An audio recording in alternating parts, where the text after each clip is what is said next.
In this video, we're going to show you how to remove records from a table in your database using the delete command. So the delete syntax is delete from the name of the table that you're going to delete the records from. Now, if you were to leave the query as just delete from a table, it would delete all the records from that table. So what's important here is to use a where condition. Now, it's optional to include the where condition if we want to delete all the records. However, in most cases, we don't want to delete all the records from a specific table. So to show you how this works, if I was asked to delete all the records from the payment table where the payments are less than $40, I'd say delete from payment where the amount is less than $40. Where the amount is less than $40.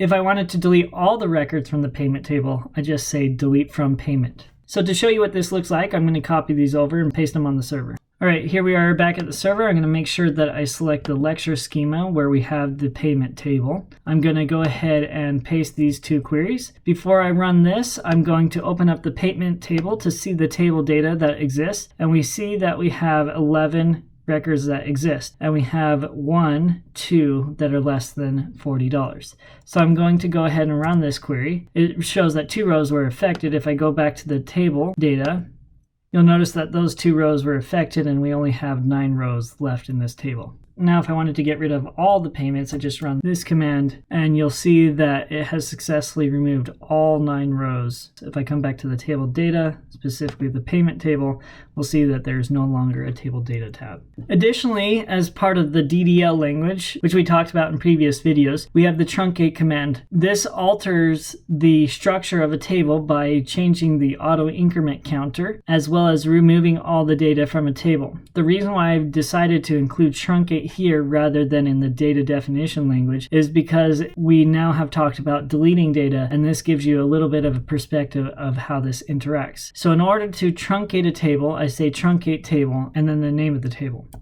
So if I wanted to remove all the data from the payment table as well as reset the auto increment, I'd say truncate table payment.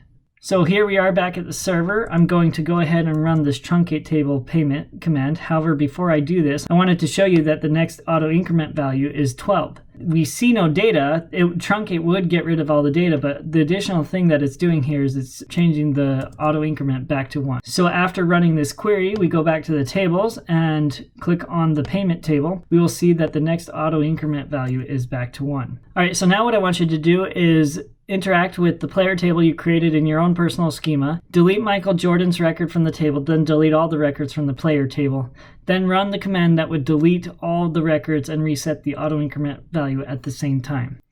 All right, here we are back at the server. I'm going to select my personal schema, and then we're going to delete Michael Jordan's records. So we'll go ahead and say delete from the player table. And if I were to run this, it would delete all the records. So I just want to delete Michael Jordan's record, which we know he has a player ID of number 1. We'll go ahead and run this query.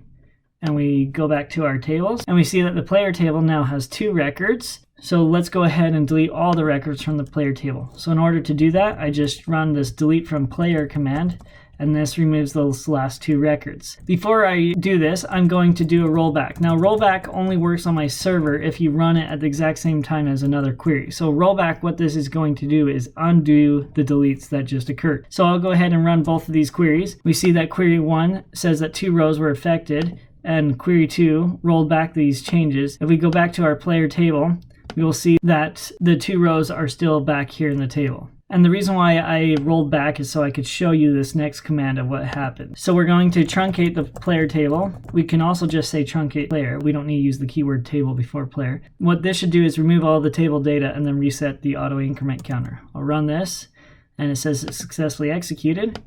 And we'll see that auto increment is at 1. There is no data in this table. Now, when working with truncate, there's 2 things you have to keep in mind. 1, you cannot undo a truncate, so be careful when you're using a truncate. And 2, you cannot use truncate on a table that is referenced by another table because it would violate primary key, foreign key constraints.